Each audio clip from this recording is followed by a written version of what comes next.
히브리서 마지막 13장의 내용을 살펴보면 이제 그리스도인으로서 또 믿음의 사람으로서 어떻게 살아가야 될지에 대한 몇 가지 우리에게 권면을 해주고 있습니다.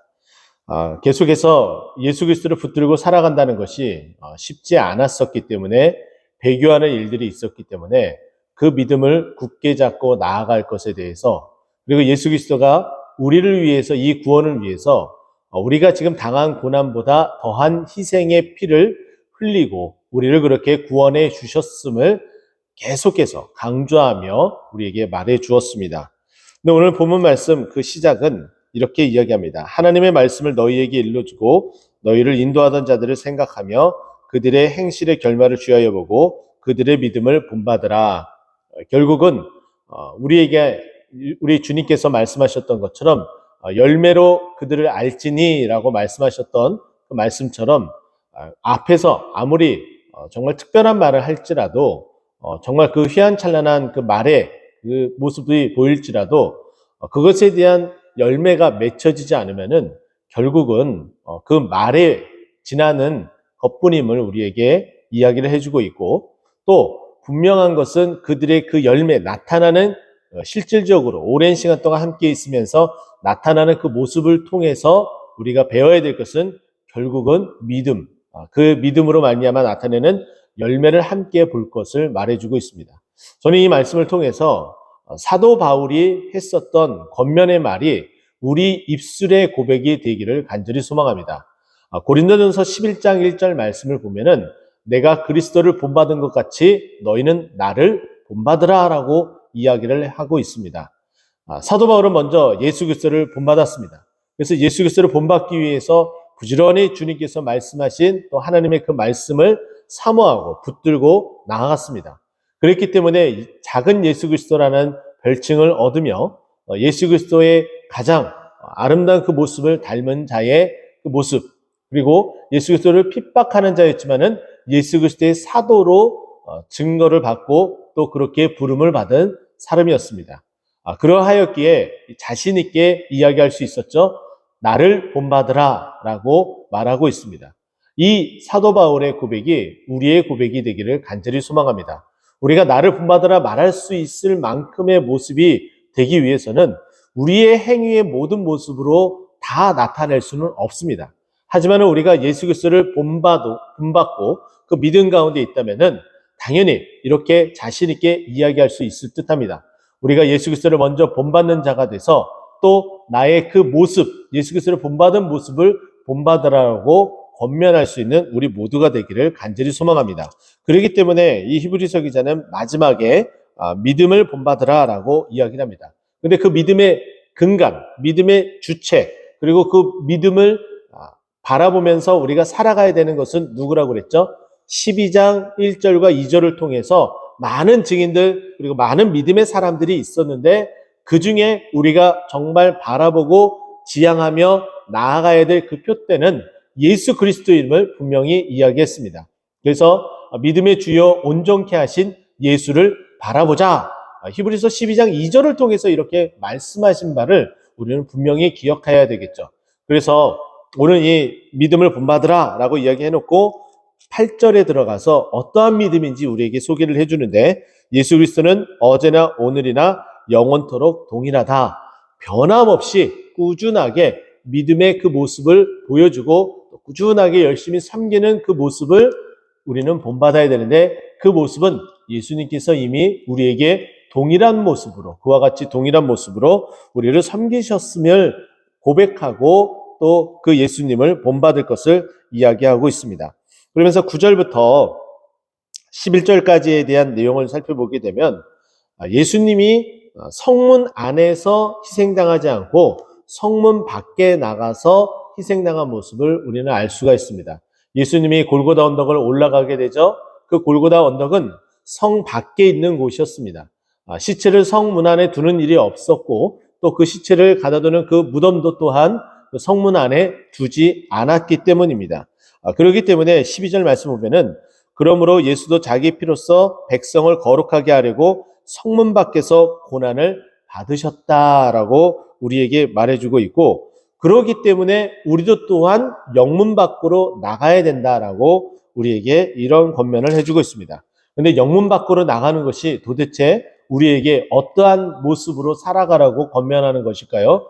저는 이 본문을 15절에 있는 말씀으로 해석을 해야 되는데 15절 보면은 그러므로라고 되어져 있습니다. 당연히 이 영문 밖으로 나가서 행하는 그 모습에 대한 결과, 그 접속사 그러므로 우리에게 소개하며 우리에게 이 말을 해주고 있는데 이 15절의 가장 중요한 단어를 말하자면은 맨 마지막 거의 끝부분에 나타나는 이런 표현입니다. 그 이름을 증언하는 입술의 열매니라 라고 이야기하고 있습니다. 증언한다는 것이죠. 전도한다는 것이죠. 영문 밖으로 나간다는 것은 우리가 우리 안에서만 이렇게 갇혀져 있는 것이 아니라 세상 밖으로 나가서 그 세상 안에서 살아가야 된다. 근데 우리가 세상 안에서 살아갈 때에 어떻게 살아가야 되느냐? 예수로 말미암아 항상 우리 입에는 무엇이 가득해야 된다고요? 찬송함이 피로써 또 하나님 앞에 나와서 제사 드리는 어떠한 것보다도 찬송으로서 하나님을 높이는 그 찬송으로서 영문 밖에 나가서 증언을 해야 된다. 세상 밖으로 나가서 증언하고 전도해야 된다. 바로 그것을 말해주고 있습니다. 그렇게 하기 위해서는 어떠한 모습으로 살아가야 되느냐? 16절 오직 선악을 행함과 서로 나누어 주기를 잊지 말라. 우리가 선한 행실을 행하게 되면 당연히 다 드러나게 되어져 있습니다. 빛은 감추어 줄 수가 없습니다. 마태복음 5장에 보면 예수님께서 산상수훈을 하며 너희 착한 행실을 나타내어 라고 이야기를 합니다. 우리가 착한 행실을 나타나게 되면 그것을 통해서 믿는 사람은 다르구나. 어떻게 저러한 모습 가운데에 섬길 수 있고 저렇게 착한 행실을 할 수 있지? 이렇게 나타나게 되겠죠. 당연히 그것을 이야기를 합니다. 서로 나누어 주기를 잊지 말라. 우리가 가진 것, 큰 것을 나누라는 이야기가 아니라 작은 것 하나하나도 사랑과 또 선행하는 그런 마음으로 함께 나눌 것을 이야기하는데 이것이 진정한 어떠한 것보다도 하나님이 이 제사를 기뻐한다. 이렇게 섬기는 세상 가운데 나와서 사는 모습을 우리 주님께서 기뻐한다. 그러면서 내가 이렇게 마지막에 권면하는 이 내용들 너희들은 순종하고 복종하길 바란다 라고 17절에 이렇게 이야기를 합니다. 또 오늘 이 히브리서 기자는 이 오늘 말씀을 통해서 19절 말씀 보면은 내가 더 속히 너희에게 돌아가기 위하여 너희가 기도하기를 더욱 원하노라 라고 이야기를 하고 있습니다. 그리고 또 23절 말씀 보면은 우리 형제 디모데가 놓인 것을 너희가 알라라고 이야기하므로 함께 신앙 공동체 안에 있었던 사람이 이 편지를 쓰고 있음을 우리는 알 수가 있습니다.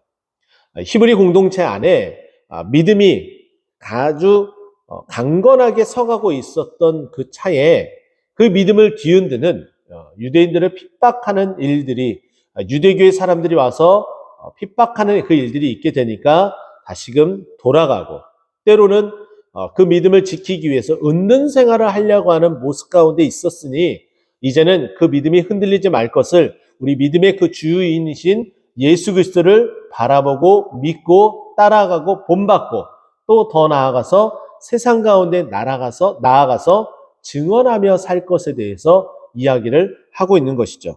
우리는 이것을 통해서 다시 한번 이들이 은둔 생활하지 않고 세상 가운데 나가서 빛과 소금의 그 역할을 잘 감당하기를 바라고 있다는 것. 또 그러기 위해서는 말씀 보십시오. 19절 이후로 20절 말씀 보면은 양들의 큰 목자이신 우리 주 예수를 영원한 언약의 피로 죽은 자 가운데서 이끌어내신 평강의 하나님.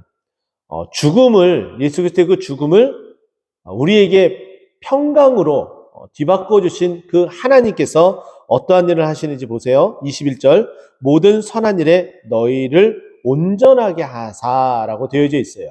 예수 그리스도를 희생해서 너희를 온전하게 하신 그 하나님, 근데 그 하나님이 우리에게 어떠한 일을 행하시냐?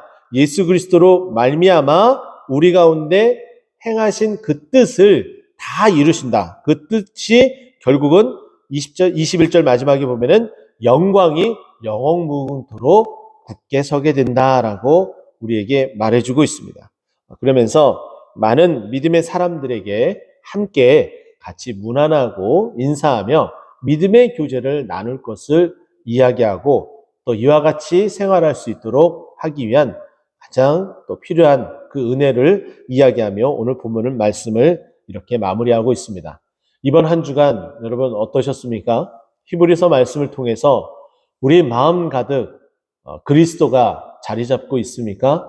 그 그리스도는 영원 무궁토록 영광을 받으실 그 하나님의 뜻을 우리에게 그 예수 그리스도로 말미암아 이루게 하시고 또 우리는 그 예수 그리스도를 그 믿음 가운데 아주 강하게 품고 세상 밖으로 나가 또 전하며 또 착한 행실을 하며 또 주님께서 주신 그 평안한 가운데에 이 모든 일들을 다 행하며 살아가길 소망하는 하나님이셨다는 것 기억하고 오늘도 그리고 오늘뿐만 아니라 계속해서 이와 같은 믿음의 행진을 하기를 간절히 축원드립니다. 기도하겠습니다.